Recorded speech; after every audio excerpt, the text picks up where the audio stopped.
Tokyo Ghoul é um mangá que trabalha muitos conceitos profundos e psicológicos em muitos momentos, e uma das discussões mais interessantes que surgem no mangá é o do valor da humanidade. Dentro do mundo em que ghouls e humanos entram em conflitos diariamente há centenas de anos, a história levanta algumas vezes sobre o que realmente significa ser humano, e como isso não está necessariamente conectado a você ser um humano, literalmente. Dentro da obra, um personagem serve especialmente bem para a gente discutir esse conceito, e esse é Juzou Suzuya, um dos principais investigadores da CCG e personagens humanos da história. Mas antes da gente ir para a análise em si, eu só vou avisar que esse vídeo vai funcionar de um jeito um pouco diferente. Enquanto nos outros vídeos nós normalmente vamos por ordem cronológica, ou ordem de como os fatos são explorados no mangá, o Juzou é um personagem que eu quero analisar de uma forma um pouco mais livre, porque eu acho que dessa forma as coisas vão funcionar de uma forma um pouco mais coerente. O Juzou Suzuya surge no mangá de uma forma bastante simples, roubando a carteira do Kaneki e depois aparecendo como um novato dentro da CCG, mas que rapidamente mostra algumas facetas bastante distorcidas. Dentro da CCG nós temos o Amon,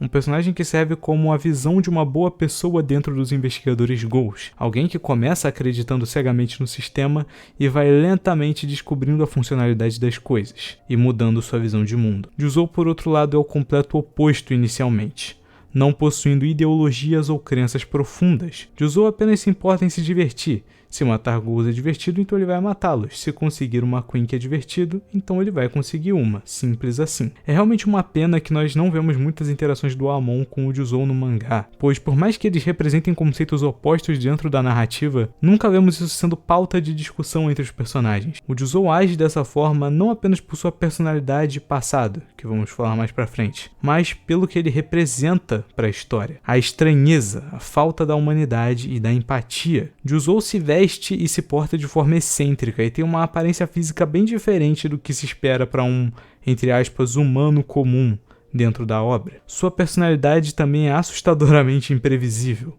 sendo alguém destrutivo e caótico. O fator mais relevante que o Juzou carrega é que ele representa um monstro. O valor narrativo disso é que ele, estando do lado da CCG, passa ao leitor justamente o que precisa. Podem existir, entre aspas, pessoas humanas do lado dos ghouls e pessoas monstruosas do lado dos humanos. Pois, afinal de contas, o que realmente significa ser humano? O que realmente dita a humanidade é complexo, mas na minha visão é a empatia e o desejo de se conectar com os outros. Ser um ghoul não impede alguém de agir de forma benigna, assim como ser um humano não impede alguém de agir de forma maligna. É justamente o valor da humanidade que torna a discussão de ghouls versus humanos da obra tão interessante. O mundo não é preto e branco, mesmo existindo dois lados, as coisas são mais complexas do que parecem. E é aí que a profundidade do Juzou entra. Ele perdeu sua humanidade pela forma como o mundo o tratou. Juzou foi criado por uma ghoul que o torturava diariamente de diversas formas, sendo isso que o fez perder o senso de ética, medo e dor. Apesar disso, quando foi salvo pela CCG, o seu mentor, Shinohara, apenas o descrevia como uma criança problemática, alguém com um passado trágico, mas que, se fosse devidamente ensinada, poderia se tornar um ótimo investigador com uma moral estável. Mas essa esperança se esvaiu aos poucos quando ele foi culpado pela morte de vários animais que ocorreram ao redor do prédio da academia, mortes essas que foram causadas principalmente pelo Mutsuki. O Juzou é alguém que demonstra bastante incômodo quando alguém o culpa por algo que ele não fez, muito provavelmente um fruto da sua criação, onde a ghoul que o criou sempre o recompensava com um sistema de pontos imaginários quando ele se comportava, o que provavelmente fez com que ele agisse inconscientemente em prol disso, ficando frustrado quando alguém tira isso dele. Além disso, anos depois, como membro da CCG, na invasão ao laboratório do Kanou, ele ataca a Shiro e a Kuro numa luta entre que eles têm, mostrando que ele perdeu tanto seu senso de ética que ele não se importava em atacar as suas amigas de infância. O Juzou é constantemente comparado à morte, tanto pelo número 13, que é a carta da morte no tarô. Se vocês pararem para reparar, Juzou, o jeito que se fala de Juzou no kanji é o número 13, além de que os grampos no cabelo do Juzou também formam o número 13 em algarismos romanos. Guardem esse detalhe do número 13 nos grampos de cabelo, que é bem interessante. E sua Quink, que é uma foice. Mais uma vez, todas essas conexões com a morte, a ele ser esse encerramento de ciclo, mostram duas coisas. Primeiramente, desconectam ele de um ser humano, ele representando essa meio que figura mística dentro da história, além de que a carta da morte do tarô representando o fim de um ciclo serve justamente para a gente observar como o Juzou era alguém sem esperança, uma pessoa que não importa o quanto tentasse, nunca iria mudar. Porém, ainda existia alguém que acreditava nele. Este homem é justamente Yukinori Shinohara. Shinohara é um investigador de classe especial e foi o principal mentor do Suzuya durante seu tempo como aprendiz e depois como membro fixo da CCG. A relação deles é extremamente bem construída no mangá, tendo diversos momentos onde vemos o Shinohara ensinando o Suzuya não apenas a ser um investigador, mas também a ser um humano, sendo o pai que ele nunca teve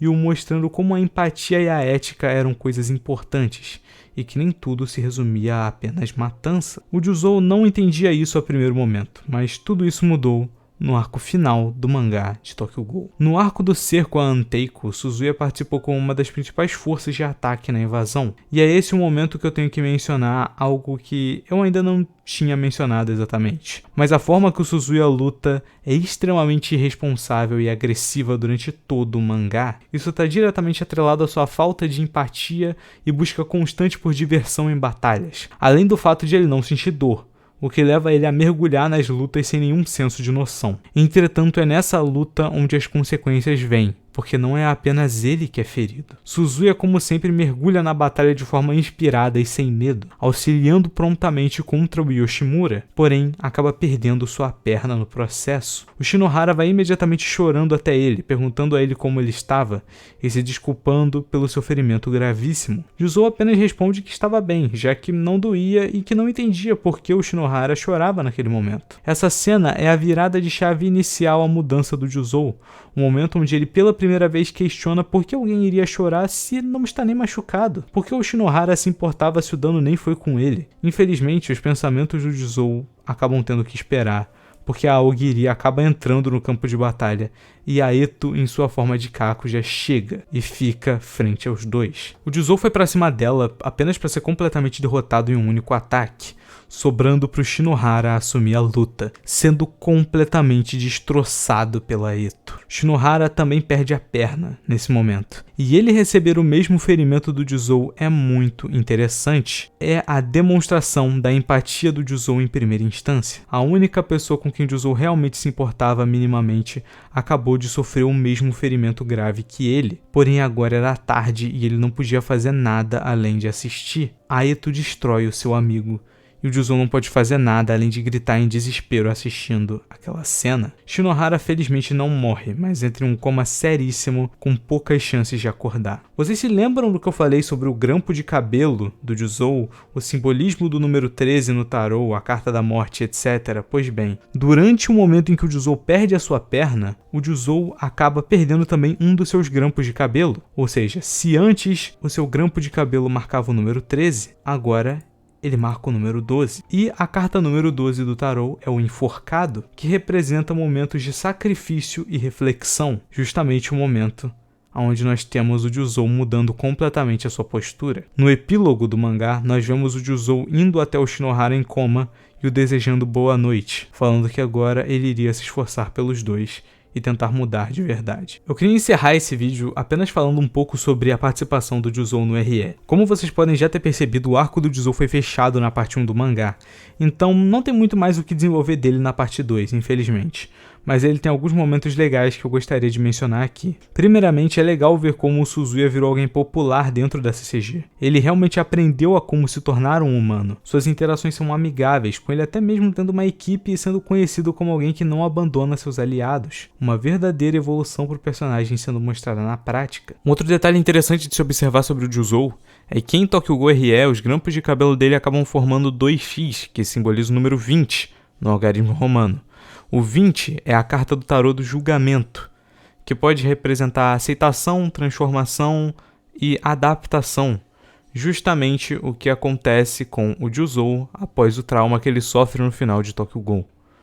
Um outro ponto que eu gostaria de ressaltar é que no vídeo do Arima eu menciono como ele sofreu uma extrema objetificação pela CCG, sendo tratado como nada além de uma máquina de matar Ghouls. E isso passa a acontecer também com o Suzuya aqui. Quando o Furuta assume a CCG, ele acaba nomeando o Juzou como o novo Arima. Uma coisa que, por mais que o Juzou aparenta não se importar em primeiro momento, mais tarde a gente vê como isso afeta ligeiramente ele, quando ele lentamente começa a não querer ser mais visto dessa forma. Outros momentos chaves são as cenas que ele confronta o Uta, em que ele se transforma no Shinohara, e a gente vê como isso ainda afeta ele. E no final, no conflito do dragão, quando o Hide oferece aos membros da CCG a oportunidade de ajudar o Kaneki, o Suzuya é um dos primeiros a aceitar, muito pela conexão de amizade que ele criou com o Kaneki durante seu tempo como Raiz Sasaki na CCG. No final do mangá, o Shinohara finalmente acorda do seu coma, e nós finalmente vemos o reencontro dos dois, com agora Juzou Suzuya tendo superado suas questões e finalmente se tornando um verdadeiro ser humano, alguém capaz de ajudar a humanidade a prosperar em um futuro melhor. Mas eu acho que por hoje foi isso. Deixa o like, se inscreve, até o próximo vídeo e falou!